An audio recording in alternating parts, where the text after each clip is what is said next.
എൻ്റെ അടുക്കലേക്ക് വരാതിരിക്കാൻ എനിക്ക് നിങ്ങളോട് പറയാൻ പറ്റുന്ന ഒരു 5 ഗോൾഡൻ റൂൾസ് ഇതൊക്കെയാണെന്ന് പറഞ്ഞാൽ എന്തൊക്കെയാണ്? Exercise get out in the sun. വെയിലത്തിറങ്ങിയാലേ നമ്മുടെ സൂര്യപ്രകാശം കൊണ്ടിട്ട് മെലനോസൈറ്റിൽ നിന്നാണ് നമ്മുടെ വൈറ്റമിൻ ഡി പ്രൊഡ്യൂസ് ചെയ്യുന്നത്. അതിന് വെയിലത്തിറങ്ങണം. ഇപ്പം ഞാൻ ഇട്ടേക്കുന്ന ക്ലോത്ത് ഉണ്ട്, അപ്പം ഞാൻ ഫുള്ളി ക്ലോസ്ഡ് ആണ്. ഇങ്ങനെ പോയി നിന്നാൽ എനിക്ക് വൈറ്റമിൻ ഡി ഉണ്ടാവില്ല. ബോഡി കാണുന്ന പോലെ വെയിലിൽ നിൽക്കണം. ഏത് വെയിലാണ് നല്ലത്? മിഡ് ഡേ ആണ്. മിഡ് ഡേ സമയം പുറത്തു പോകും. പിന്നെ നമ്മുടെ ഇവിടുത്തെ രീതി അത് സമ്മതിക്കില്ല. Good food, calcium rich food. ഇപ്പം വെജിറ്റേറിയൻ ആണെങ്കിൽ ഗ്രീൻ വെജിറ്റബിൾ, നമ്മുടെ ചീര, മുരിങ്ങ നല്ലതാണ്. ഡയറി പ്രോഡക്ട്സ്, മിൽക്ക്, സംഭാരം കുടിക്കാനല്ല. Paneer, egg, meats, nuts. ഏറ്റവും കൂടുതലുള്ളത് ബദാമിൽ, പിസ്തയിലൊക്കെയാണ്. Fish, sea food.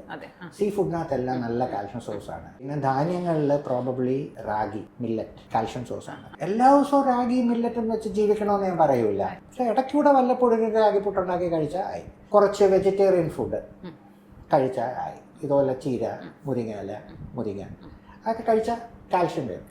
അങ്ങനെ കുറച്ച് സപ്ലിമെൻറ്റ്സ് നമ്മുടെ മനസ്സിലുണ്ട്. നമ്മൾ ചെയ്യുകയാണെന്നുണ്ടെങ്കിൽ you can have a nutritious food. Then you do the exercises which maintains the bone health. That will continue for a life.